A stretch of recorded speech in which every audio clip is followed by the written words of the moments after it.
The mushroom said to me once, and I've said it to many of you many times, it said, for one human being to seek enlightenment from another is like a grain of sand on the beach seeking enlightenment from another. Don't you get it? It's the same flesh. It's the same flesh. Nobody knows anything you don't know, and even if they do, it's not your knowledge. So what good is it doing you?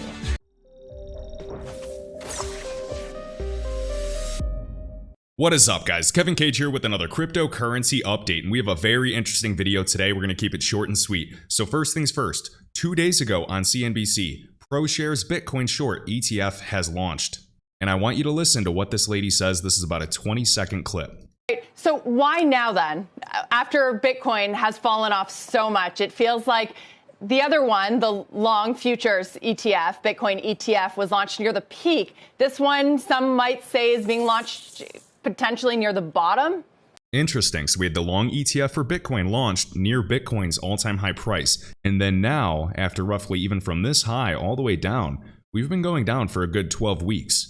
So my question is the bottom in for now for a relief rally or a pump? And when you look at the Bitcoin price chart like this, all we've done is gone straight down in the past several weeks, really the past few months. And from Bitcoin's all-time high wick to wick, thus far we've dropped 74%. In other cycles, we've seen an average maybe between 82 and even 85%. And as we know, this wick has been a backtest thus far, wick to wick, right to this previous price level where we broke out and really started the massive bull run in December of 2020. And also backtesting the previous all-time high price for Bitcoin that was set in December 2017. Are we due to see any type of pump and some relief for some altcoins? Now looking at Bitcoin's price on Bitstamp, we can see that we went as low as $17,600. And then taking it back to the Bitcoin CME futures chart, we can see obvious gaps in liquidity right here. This in fact closed years later. There was also a gap here, which was closed here. Another gap here, which of course Bitcoin rallied and then came back down to close. But now we still have gaps at higher price levels, including about $27,000 or $28,000 and even up to $34,800. So we turn the lights on and I'm showing you the remaining open gaps on the Bitcoin CME futures chart at $9,800 and higher gaps at $28K and over $34,000.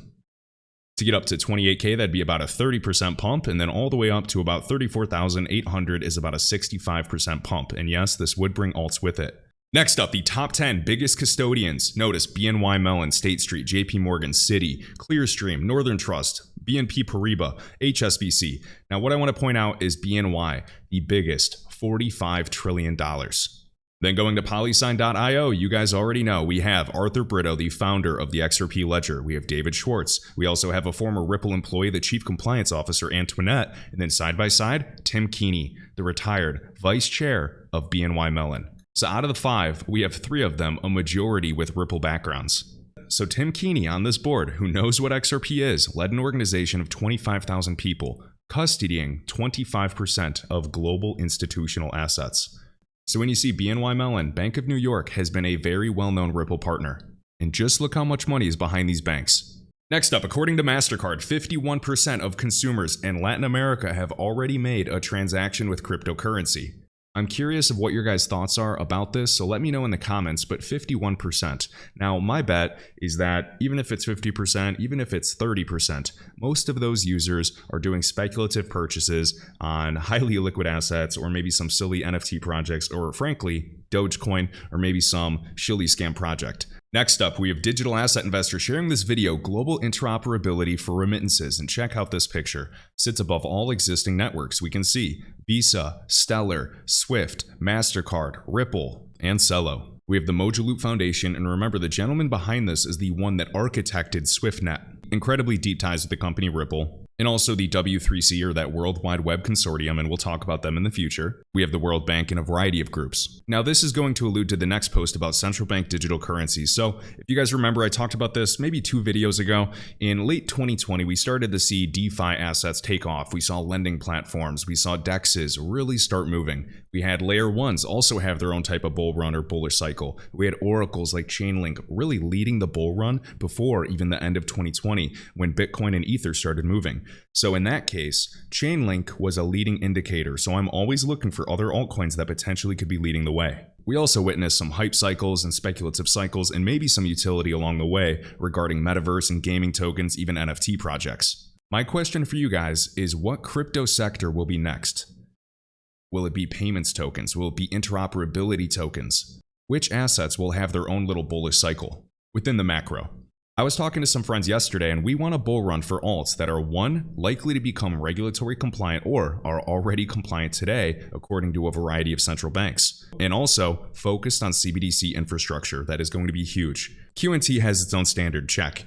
We already know a variety of countries already have regulatory clarity for XRP, besides the US, which are still dragging their feet. We know Switzerland, Japan, Singapore, the United Kingdom, and a variety of other countries have already provided clarity for XRP. So Matthew LINY sharing, a central bank digital currency narrative is starting to take place. A digital dollar would secure greenback as a global reserve currency. Mojaloop again, their foundation launches the Mojaloop Central Bank Digital Currency Center of Excellence in Singapore. And there's always a common denominator when we're talking about a few countries. Notice we were just talking about Singapore always showing up. We have the Philippines right here. We have Banco Central, or their central bank, I'm guessing, is pushing through with central bank digital currency experiments. And Qatar at foundation stage CBDC exploration. The Gulf State Central Banker praised innovation of crypto assets. And to no surprise, right in Qatar, their largest bank has partnered with Ripple, and this was back in October, for cross-border payments. This is QNB, which stands for Qatar National Bank.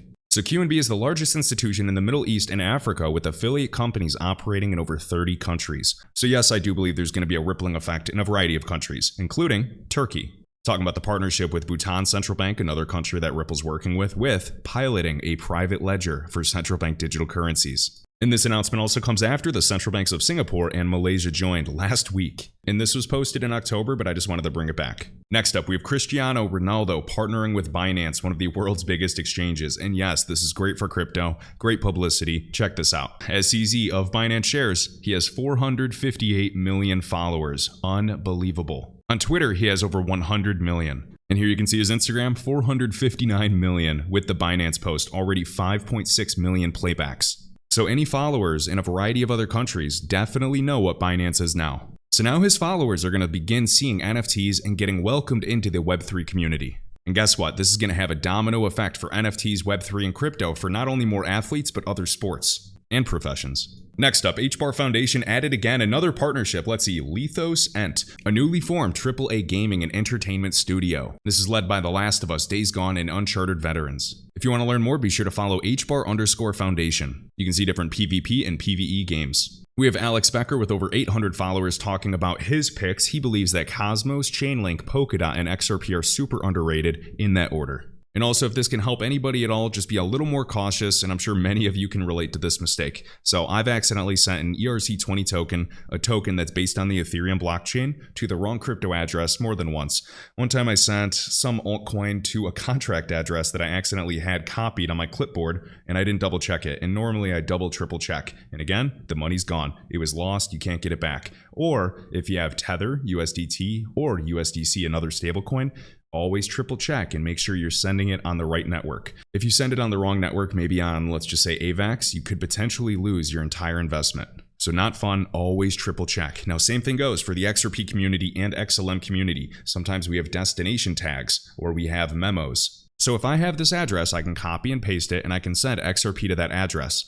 But if it is not a cold storage wallet, you'll typically have a destination tag, or for XLM, it could be called a memo. So this is a common analogy that a lot of people use. If I'm sending it to a crypto exchange, or I have XRP on my Sum wallet and I want to send it to Bitrue or Kraken, I will typically need an address, a deposit address for Kraken. So I'll take this and plug that in as the address that I'll send my XRP to. But then I have a destination tag. So think of the exchange as a hotel. So this address is to get to the hotel, get to the front desk. And think of the destination tag as a room number. Because if I just send it to the hotel, they're going to get it, but they're not going to know which wallet or which resident to send it to. So if I want to send it to my personal wallet, I will make sure I put in the address, and then I'll put in this room number, for example's sake, which is the destination tag. So then it gets to my room. Because if you do just send it to the exchange, oftentimes, I'd say a huge chunk of the time, you're not getting your money. You always have to put the destination tag. So triple check both of these figures. And last but not least, I see a lot of comments on Twitter, YouTube, and Instagram saying, where do I buy Casper? I know a lot of us have the exchange Uphold, but Uphold freezes your money. You're not able to withdraw your Casper to a personal cold storage wallet or even stake it on chain. So what's the point of using a crypto exchange that doesn't allow you to control your money?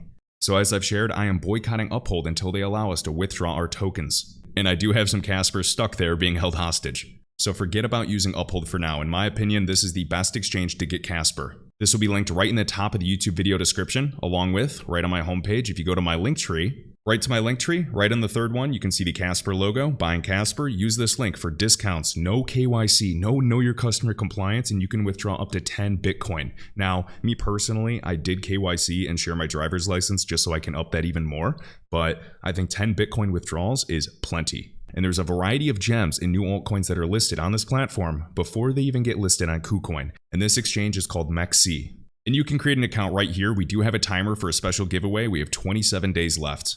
So when you create an account and deposit and trade, you can win up to $4,000. So I finally partnered with this exchange for this campaign. I've actually been using them for quite some time. So again, no KYC required and up to 10 Bitcoin withdrawal. Now, I know some people say, oh, Kevin, I'm just going to use KuCoin. Well, first off, Casper is not on KuCoin yet. And secondly, KuCoin Exchange has been permanently banned from participating in the Ontario market by OSC regulators. So what I like to do is have backups for my backups. So if you're a US resident like myself, this is your go-to. Founded in 2018, over 200 countries and over 6 million users. So if you use any of the links I've shared, you are eligible for the giveaway. And the user interface is super easy. It's just like Binance or any other crypto exchange, and we can see Casper right here. Alright guys, I hope you enjoyed this one. Huge thank you to all that like, subscribe, and comment, and I will catch you in the next one.